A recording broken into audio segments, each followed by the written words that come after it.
Before I end yung ating lecture, I will give you a chance to, kung meron may konting tanong, kasi later naman, mapapabilisin na dito ng chance para wala, puntahan sa inyo.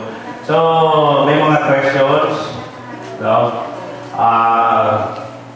Tawag dito, baliwanag yung mga na-lecture ko sa inyo, yung na-share ko sa inyo yung mga ideas, baliwanag. So, once again, ako'y magpapasalamat sa ating mga volunteers, mga BHWs, sa ating mga magulang sa pagkatsagang pumunta ng maaga dito para matignan yung mga sakit ng anak nila o sila mismo. At lalo-lalo na, pagbigyan natin ng isang masigabong parampakan ng ating mga Captain Derek Bago. Thank you, sir. Maraming salamat, Kuya Toto. Ito si Kuya Toto ay kaklase po ng aking kapatid.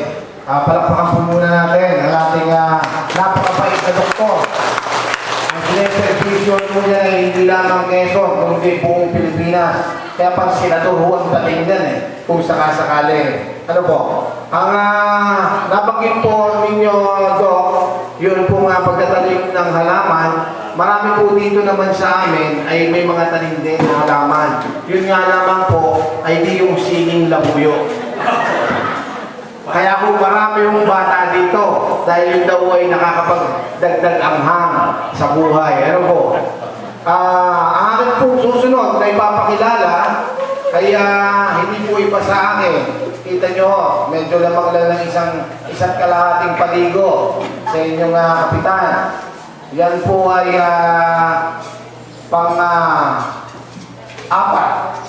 panglima sa aming magkakapatid. Kami po ay 7. Ang aming po panganay ay doktor. Ito po ay panglima, doktor din ho. At yung pang-7, ako naman po yun, ay di ako ang pasyente. Ano po?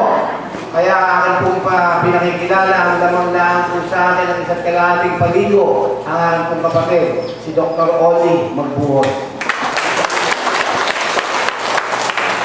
Magandang umaga po. Ang aking pong kaklase si Leto Toto Milente, matagal na kami hindi nakita. Mabuti at nagkita ulit kami.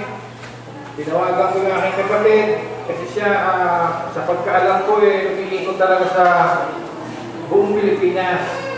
Nagpa-practice din siya ng alternative medicine, kaya maraming nalagyan patungkol sa mga gamot na makukuha natin sa ating mga halaman. Kaya maraming nalagyan. Marami rin naman yung alam patungkol sa mga pagkabuhayan kasi sa Davao, meron na yung mga sinimulan na pangkabuhayan katulad na lang ng paggawa ng yung ating yan, yung pangis-pisa na ganyan. Alam niya kung magkano ang puhunan at kung magkano kikitain dyan at kung paano gawin. Kaya kami bigyan dito ng DVD para matuto sila paggawa niya. Maraming alam po yan, kaya sinama ko dito.